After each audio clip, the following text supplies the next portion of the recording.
Hey guys, welcome to the show. Jack Scalfani here, ready to do a chili only because it's fall and the weather got cool. As of today, the weather dropped. So we're ready to warm it up with some comfort food.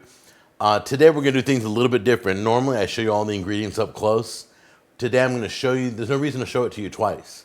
I always show you chili recipes when it goes in and on the table. It's like, why do it twice? So I will show you all the ingredients as we put it in the crock pot. You guys ready?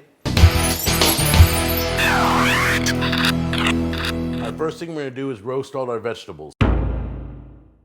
Okay, you ready? We're gonna uncover the peppers. You're gonna see the skins kind of wrinkly. Let me show you. See this one right here?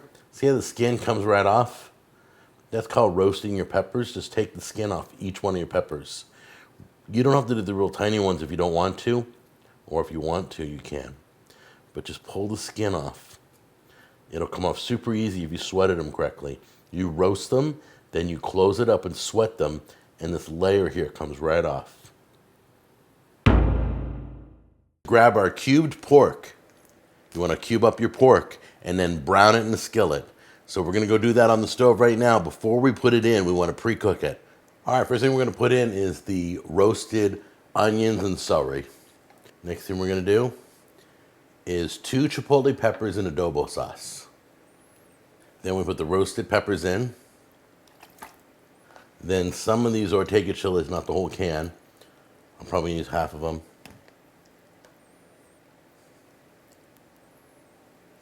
There we go. Then we're going to put cilantro in. Take a can of crushed tomatoes. We may be putting in 2. We got to see how much liquid we have. A jar of salsa verde.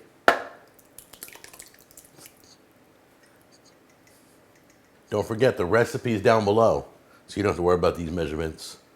Bacon.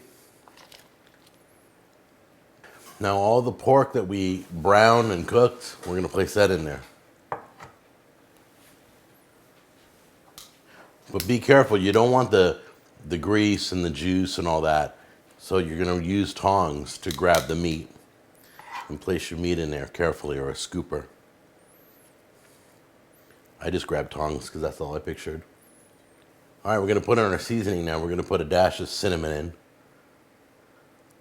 I almost thought about putting chocolate in this, but I'm not going to. Chili powder.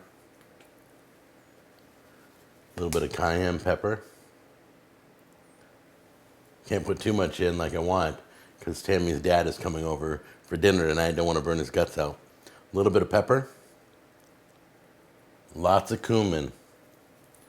This gives it that Hispanic flavor. And some poultry seasoning. And then we're going to mix it all up. Now you can cook this on high for 4 hours, low for 8 hours. We're going to be working all day, so we're just going to keep it on low for right now. All right, just a few more finishing touches. This chili is done, been cooking all day. Got a big bowl of it right here. Put a little bit of cheese on top. There we go. Get some sour cream. And if you're like me, you'll want it all mixed in, so I'm just going to mix it all in. So there you go. All right, so I put a little bit too much in the bowl. It's going to be hard for me to try it out. Let me taste it.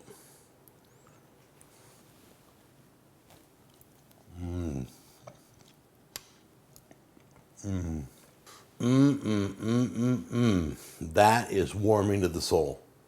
I can feel it going all the way down, nice and warm.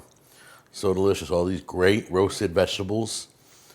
If you haven't roasted your vegetables before putting them in a chili or a stew, try that, would you? Just give them a quick roasting. Give this a try. Tell me what you would change in this recipe that would make you probably want to eat it. It's so good. It's perfect for this weather. So make yourself some chili. Write me down below and let me know what you think. Take care, and I'll talk to you in the next episode.